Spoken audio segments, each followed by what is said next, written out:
बृहस्पति व्रत कथा। प्राचीन समय की बात है। एक बड़ा प्रतापी तथा दानी राजा था। वह प्रत्येक गुरुवार को व्रत रखता और पूजा करता था।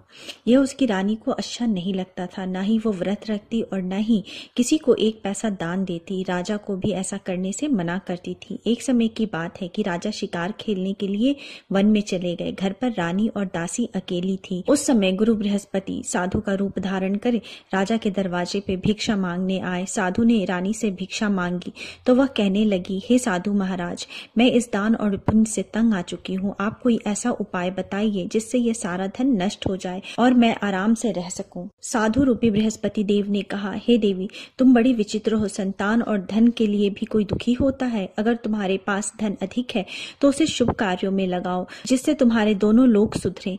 परंतु साधु की यह बात रानी को खुश नहीं कर पाई। उसने कहा, मुझे ऐसे धन की आवश्यकता नहीं जिसे मैं दान दे सकूं, जिसको संभालने में मेरा सारा समय नष्ट हो जाए। साधु ने कहा, यदि तुम्हारी यही इच्छा है तो जैसा मैं कहता हूँ वैसा करना। बृहस्पति के दिन तुम घर को गोबर से लीपना, अपने केशों को पीली मिट्टी से धोना, केशों को धोते समय स्नान करना, राजा से भी हजामत बनाने को कहना, भोजन में मांस मदिरा खाना, कपड़ा धोबी को धुलने के लिए देना। इस प्रकार 7 बृहस्पतिवार करने से तुम्हारा समस्त धन नष्ट हो जाएगा।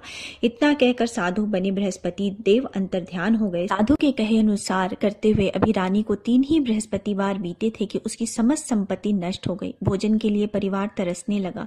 एक दिन राजा रानी से बोले, हे रानी, तुम यही रहो, मैं दूसरे देश को जाता हूँ, क्योंकि यहाँ मुझे सभी जानते हैं, इसलिए मैं कोई छोटा काम नहीं कर सकता। ऐसा कहकर राजा परदेश चला गया। वहां वह जंगल से लकड़ी काट कर लाता और शहर में बेचता। इस तरह वह अपना जीवन व्यतीत करने लगा। इधर राजा के बिना रानी और दासी दुखी रहने लगी। एक समय जब रानी और दासी को 7 दिनों तक बिना भोजन के रहना पड़ा, तब रानी ने अपनी दासी से कहा, हे दासी, पास ही के नगर में मेरी बहन रहती है, वह बड़ी धनवान है, तो उसके पास जा और कुछ खाने को ले आ, जिससे हमारा थोड़े दिन तक गुजर बसर हो सके। दासी रानी के बहन के पास गई। उस दिन बृहस्पतिवार था। रानी की बहन उस समय बृहस्पतिवार की कथा सुन रही थी। दासी ने रानी की बहन को अपनी रानी का संदेश दिया, लेकिन रानी की बहन ने उससे कोई उत्तर नहीं दिया। जब रानी की बहन से कोई उत्तर नहीं मिला तो वह बहुत दुखी हुई। उसे क्रोध भी आया। दासी ने वापस आकर रानी को सारी बात सुना डाली। सुनकर रानी ने अपने भाग्य को कोसा। उधर रानी की बहन ने सोचा कि मेरी बहन की दासी आई थी, परंतु मैं उसे कोई उत्तर नहीं दे पाई, उससे वह बहुत दुखी हुई होगी। कथा सुनकर और पूजा समाप्त कर वह अपनी बहन के घर गई और कहने लगी, हे बहन, मैं बृहस्पतिवार का व्रत कर रही थी।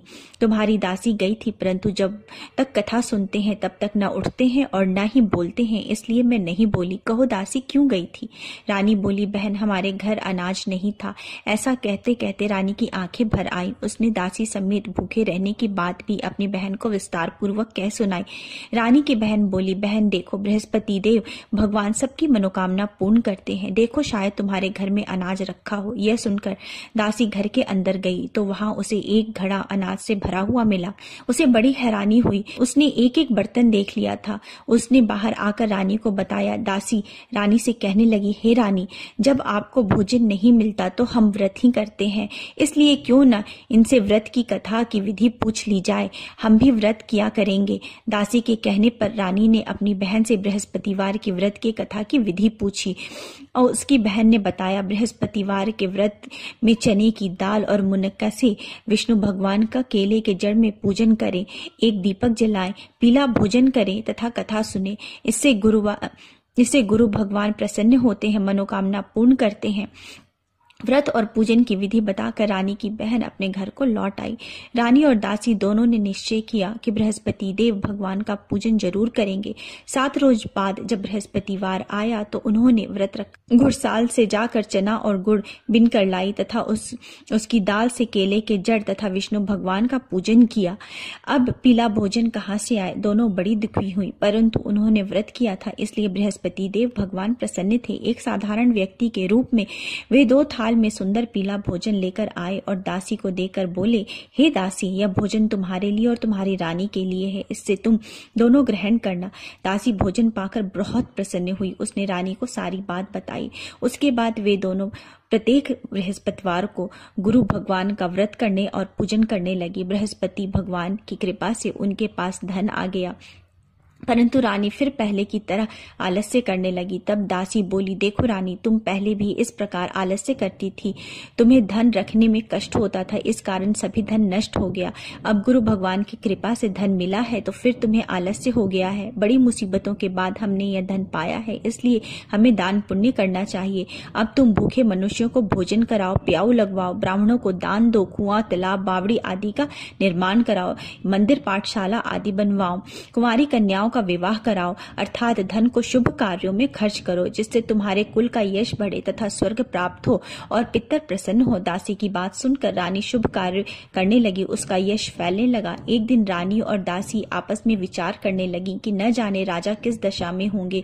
उनकी कोई खोज खबर भी नहीं मिली। उन्होंने श्रद्धा पूर्वक गुरु बृहस्पति भगवान की प्रार्थना की कि राजा जहाँ कहीं भी हो शीघ्र वापस आ जाएं। उधर राजा परदेश में बहुत दुखी रहने लगा। वह प्रतिदिन जंगल से लकड़ी बिनकर लाता और उसे शहर में बेचकर अपने दुखी जीवन को बड़ी कठिनता से व्यतीत करने लगा। एक दिन दुखी होकर उसने पुरानी बातें याद करने लगा और रोने लगा और उदास हो गया। उस समय राजा के पास बृहस्पति देव साधु का वेश में आकर बोले, हे लकड़हारे, तुम इस सुनसान जंगल में किस चिंता में बैठे हो, मुझे बताओ। यह सुनकर राजा के नेत्रों में जल भर आया। साधु की वंदना कर राजा ने अपनी संपूर्ण कहानी कह सुनाई। महात्मा दयालु होते हैं। वे राजा से बोले, हे राजन, तुम्हारी पत्नी ने बृहस्पति देव के प्रति अपराध किया था, इसी कारण तुम्हारी यह दशा हुई है। अब तुम चिंता मत करो, भगवान तुम्हें पहले से अधिक धन देंगे। देखो, तुम्हारी पत्नी ने बृहस्पतिवार का व्रत प्रारंभ कर दिया है। अब तुम भी बृहस्पतिवार का व्रत करके चने के दाल व गुड़ जल के लोटे में डालकर केले के पेड़ की पूजन करो। फिर कथा सुनो और या कहो, भगवान तुम्हारी सब मनोकामनाओं को पूर्ण कर देंगे। साधु की बात सुनकर राजा बोले, हे प्रभु, लकड़ी बेचकर तो इतना पैसा नहीं बचता जिससे भोजन के उपरांत कुछ बचा सकूं। मैंने रात्रि में अपनी रानी को व्याकुल देखा है। मेरे पास कोई साधन नहीं है जिससे उसका समाचार पा सकूं। फिर मैं कौन सी कहानी कहूं, यह भी मुझको मालूम नहीं। साधु ने कहा, हे राजन, मन में बृहस्पति भगवान के पूजन व्रत का निश्चय करो, वे स्वयं तुम्हारे लिए कोई राह बना देंगे। बृहस्पतिवार के दिन तुम रोजाना की तरह लकड़ियां लेकर शहर जाना। तुम्हें रोज से दुगुना धन मिलेगा, जिससे तुम भली भांति भोजन कर लोगे तथा बृहस्पतिवार की पूजा का सामान भी ला सकोगे। जो तुमने बृहस्पतिवार की कहानी के बारे में पूछा है वह इस प्रकार है। बृहस्पति देव की व्रत कथा। प्राचीन काल में एक बहुत ही निर्धन ब्राह्मण था। उसकी कोई संतान नहीं थी। वह नित्य पूजा पाठ करता था। उसकी स्त्री न स्नान करती थी और न ही किसी देवता का पूजन करती थी। इस कारण ब्राह्मण देवता बहुत दुखी रहते थे। भगवान की कृपा से ब्राह्मण के यहाँ एक कन्या उत्पन्न हुई। कन्या बड़ी होने लगी। प्रातः स्नान करके वह भगवान विष्णु का जप करती थी। बृहस्पतिवार का व्रत भी करने लगी। पूजा पाठ समाप्त कर पाठशाला जाती और अपनी मुट्ठी में जौ भर के ले जाती थी और पाठशाला के मार्ग में डालती जाती। लौटते समय वही जौ स्वर्ण के हो जाते थे और उनको बीनकर वो घर ले आती। एक दिन वह बालिका सूप में सोने के जौ को फटक कर साफ कर रही थी। तभी उसकी माँ ने देख लिया और कहा कि हे बेटी, सोने के जौ को फटकने के लिए सोने का सूप होना चाहिए। दूसरे दिन गुरुवार था। कन्या ने व्रत रखा और बृहस्पति देव से सोने के सूप देने की प्रार्थना की। बृहस्पति देव ने उसकी प्रार्थना स्वीकार कर ली। रोजाना की तरह वह कन्या जौ फैलाती हुई पाठशाला चली गई। पाठशाला से लौटते वक्त जब वह जौ बिन रही थी तो बृहस्पति देव की कृपा से उसे सोने का सूप मिला। उसे वह घर ले आई और उससे जौ साफ करने लगी, परंतु उसकी माँ का वही ढंग रहा। एक दिन की बात है, कन्या सोने के सूप में जौ साफ कर रही थी। उस समय उस नगर का राजकुमार वहां से निकला। कन्या के रूप और कार्य को देखकर वह उस पर मोहित हो गया। राजमहल में आकर वह भोजन तथा जल त्याग कर उदास होकर लेट गया। राजा को जब राजकुमार द्वारा अन्य जल त्यागने का समाचार ज्ञात हुआ तो वे मंत्रियों के साथ अपने पुत्र के पास आ पहुंचे और कारण पूछने लगे। राजकुमार ने राजा को उस लड़की के घर का पता भी बता दिया। मंत्री उस लड़की के घर गए। मंत्री ने ब्राह्मण के समक्ष राजा की ओर से निवेदन किया। कुछ दिन बाद ब्राह्मण की कन्या का विवाह राजकुमार के साथ संपन्न हुआ। कन्या के घर से जाते ही ब्राह्मण के घर में पहले की भांति गरीबी का निवास हो गया। एक दिन दुखी होकर ब्राह्मण अपनी पुत्री से मिलने गए। बेटी ने पिता की अवस्था को देखा और अपनी माँ का हाल पूछा। ब्राह्मण ने सभी हाल विस्तार पूर्वक सुनाया। कन्या ने बहुत सा धन देकर अपने पिता को विदा कर दिया, लेकिन कुछ दिन के बाद वही हाल हो गया। ब्राह्मण फिर अपनी कन्या के यहाँ गए और सभी हाल अपनी पुत्री को कह सुनाया। पुत्री बोली, हे पिताजी, आप माताजी को यहाँ लिवा लाओ, मैं उन्हें वह विधि बता दूंगी जिससे गरीबी दूर हो जाएगी। ब्राह्मण देवता अपनी स्त्री को साथ लेकर अपनी पुत्री के पास राजमहल में पहुंचे तो पुत्री ने अपनी माँ को बहुत समझाया। वो बोली, हे माँ, तुम प्रातःकाल स्नान आदि करके विष्णु भगवान का पूजन करो तो सब दरिद्रता दूर हो जाएगी। परंतु उसकी माँ ने उसकी एक भी बात नहीं मानी। वह प्रातःकाल उठकर अपनी पुत्री की बची जूठन खा लेती थी। एक दिन उसकी पुत्री को बहुत गुस्सा आया। उसने अपनी माँ को एक कोठरी में बंद कर दिया। प्रातः उसे स्नान आदि करा के पूजा पाठ करवाया तो उससे उसकी माँ की बुद्धि ठीक हो गई। इसके बाद वह नियम से पूजा पाठ करने लगी और प्रत्येक बृहस्पतिवार को व्रत भी करने लगी। इस व्रत के प्रभाव से मृत्यु के बाद वह स्वर्ग को प्राप्त हुई। वह ब्राह्मण देवता भी सुखपूर्वक इस लोक का सुख भोग करके स्वर्ग को प्राप्त हुए। इस तरह कहानी कहकर साधु बने देवता वहां से लोप हो गए। धीरे धीरे समय व्यतीत होने पर फिर बृहस्पतिवार का दिन आया। राजा जंगल से लकड़ी काट कर शहर में बेचने गया। उसे उस दिन और दिनों से अधिक धन मिला। राजा ने चना गुड़ आदि लाकर बृहस्पतिवार का व्रत किया। उस दिन से उसके सभी कलेश दूर हो गए। परंतु जब अगले गुरुवार का दिन आया तो राजा बृहस्पतिवार का व्रत करना भूल गया। इस कारण बृहस्पति भगवान नाराज हो गए। उस दिन उस नगर के राजा ने विशाल यज्ञ का आयोजन किया था तथा उसके समस्त राज्य में घोषणा करवा दी थी कि भी मेरे घर भोजन करने आवे, किसी के घर चूल्हा ना जले। इस आज्ञा को जो न मानेगा उसको फांसी दे दी जाएगी। राजा की आज्ञा अनुसार राज्य के सभी लोग राजा के घर भोजन में सम्मिलित होने के लिए चले गए, लेकिन लकड़हारा कुछ देर से पहुंचा, इसलिए राजा उसको अपने साथ महल ले गए। जब राजा लकड़हारे को भोजन करा रहे थे तो रानी की दृष्टि उस खूंटी पर पड़ी जहां पर उसका हार लटका हुआ था। उसे हार खूंटी पर लटका हुआ दिखाई नहीं दिया। रानी को निश्चय हो गया कि मेरा यह हार लकड़हारे ने चुराया है। उसी समय सैनिक बुलवाकर उसको जेल में डलवा दिया। लकड़हारा जेल में विचार करने लगा कि न जाने कौन पूर्व जन्म के कर्म से मुझे यह दुख प्राप्त हुआ है और जंगल में मिले साधु को याद करने लगा। तत्काल बृहस्पति देव साधु के रूप में प्रकट हो गए और कहने लगे, अरे मूर्ख, तूने बृहस्पति देवता की कथा नहीं की, इसी कारण तुझे यह दुख प्राप्त हुआ है। अब चिंता मत कर, बृहस्पतिवार के दिन जेल खाने के दरवाजे पर तुझे 4 पैसे पड़े मिलेंगे। उससे तू बृहस्पतिवार की पूजा करना, तेरे सभी कष्ट दूर हो जाएंगे। अगले बृहस्पतिवार को उसे जेल के दरवाजे पर 4 पैसे पड़े मिले। राजा ने पूजा का सामान मंगवा कर कथा कही और प्रसाद बांटा। उसी रात्रि में बृहस्पति देव ने उस नगर के राजा को स्वप्न में कहा, हे राजा, तूने जिसे जेल में बंद किया है उसे कल छोड़ देना, वह निर्दोष है। राजा प्रातःकाल उठा और खूंटी पर हार टंगा देखकर लकड़हारे को बुलाकर क्षमा मांगी तथा राजा के योग्य सुंदर वस्त्र आभूषण भेंट कर उसे विदा किया। गुरुदेव की आज्ञा अनुसार राजा अपने नगर को चला गया। राजा जब नगर के निकट पहुंचा तो उसे बड़ा ही आश्चर्य हुआ। नगर में पहले से अधिक बाग, तालाब और कुएं तथा बहुत सी धर्मशालाएं, मंदिर आदि बने हुए थे। राजा ने पूछा कि यह किसका बाग और धर्मशाला है। तब नगर के सब लोग कहने लगे, यह सब रानी और दासी द्वारा बनवाया गया है। राजा को आश्चर्य हुआ और गुस्सा भी आया कि उसकी अनुपस्थिति में रानी के पास इतना धन कहाँ से आया। जब रानी ने यह खबर सुनी कि राजा आ रहे हैं तो उसने अपनी दासी से कहा, हे दासी, देख, राजा हमको कितनी बुरी हालत में छोड़ के गए थे, वो हमारी ऐसी हालत देखकर लौट न जाएं, इसलिए तू दरवाजे पर खड़ी हो जा। रानी की आज्ञा अनुसार दासी दरवाजे पर खड़ी हो गई और जब राजा आए तो उन्हें अपने साथ महल में लिवा लाई। तब राजा ने क्रोध करके अपनी तलवार निकाली और पूछने लगा, बताओ, यह धन तुम्हें कहाँ से प्राप्त हुआ। तब रानी ने सारी कथा कह सुनाई। राजा ने निश्चय किया कि मैं रोजाना दिन में 3 बार कहानी कहा करूंगा और व्रत किया करूंगा। अब हर समय राजा के दुपट्टे में चने की दाल बंधी रहती थी और दिन में 3 बार कथा किया करते थे।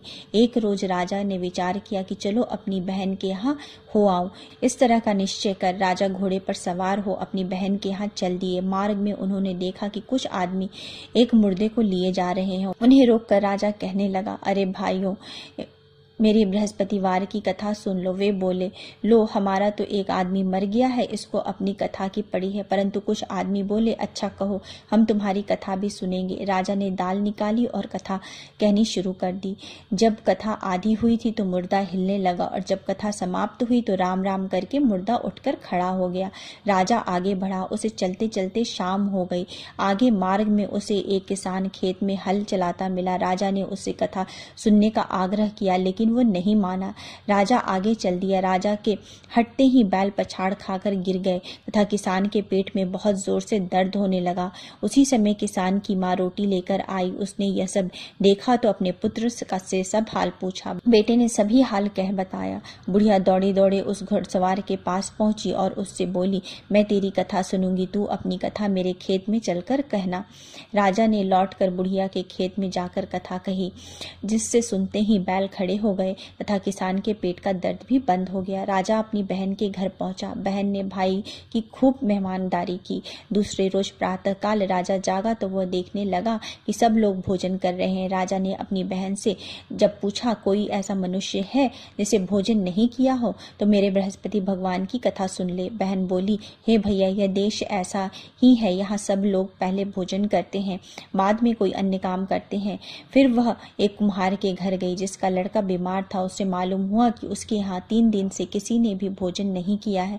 रानी ने अपने भाई की कथा सुनने के लिए कुम्हार को कहा। वह तैयार हो गया। राजा ने जाकर बृहस्पतिवार की कथा कही, जिससे सुनकर उसका लड़का ठीक हो गया। अब तो राजा की प्रशंसा होने लगी। एक दिन राजा ने अपनी बहन से कहा, हे बहन, मैं अब अपने घर को जाऊंगा, तुम भी तैयार हो जाओ। राजा की बहन ने अपनी सास से अपने भाई के घर जाने की आज्ञा मांगी। सास बोली, हाँ चली जा, मगर अपने लड़के को मत ले जाना, क्योंकि तेरा भाई के कोई संतान नहीं है। बहन ने अपने भाई से कहा, हे भैया, मैं तो चलूंगी, परंतु बालक नहीं जाएगा। अपने बहन को भी छोड़कर दुखी मन से राजा अपने नगर को वापस लौट आया। राजा ने अपनी रानी से सारी कथा कह सुनाई।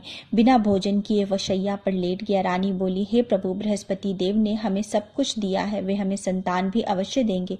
उसी रात बृहस्पति देव ने राजा को स्वप्न में कहा, हे राजा, उठ, सभी सोच त्याग दे, तेरी रानी गर्भवती है। राजा ने यह जानकर बड़ी खुशी हुई। 9वें महीने रानी के गर्भ से एक सुंदर पुत्र पैदा हुआ। तब राजा ने बोला, हे रानी, स्त्री बिना भोजन के रह सकती है, परंतु बिना कहे नहीं रह सकती। जब मेरी बहन आए तो तुम उससे कुछ मत कहना। रानी ने हाँ कर दी।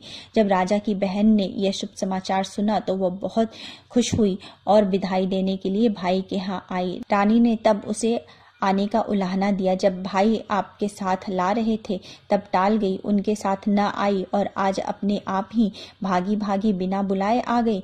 तो राजा की बहन बोली, भाई, मैं इस प्रकार न कहती तो तुम्हारे घर औलाद कैसे होती। बृहस्पति देव सभी कामनाओं को पूर्ण करते हैं। जो सद्भावना पूर्वक बृहस्पतिवार का व्रत करता है एवं कथा पढ़ता है तथा सुनता है और दूसरों को सुनाता है, बृहस्पति देव उसकी सभी मनोकामनाओं को पूर्ण करते हैं, उसकी सदैव रक्षा करते हैं। जो संसार में सद्भावना से गुरुदेव का पूजन करते हैं एवं व्रत सच्चे हृदय से करते हैं, उनकी सभी मनोकामनाएं वैसे ही पूर्ण होती है। जैसे सच्ची भावना से रानी और राजा ने बृहस्पतिवार की कथा का गुणगान किया तो उनकी सभी मनोकामनाएं बृहस्पति देव ने पूर्ण की। अनजाने में भी बृहस्पति देव की अपेक्षा न करें, ऐसा करने से सुख शांति नष्ट हो जाती है। इसलिए सबको कथा सुनने के बाद प्रसाद लेकर जाना चाहिए। हृदय में उनका मनन करते हुए जयकारा बोलना चाहिए। बोलो श्री बृहस्पति भगवान की जय। बोलो श्री विष्णु भगवान की जय।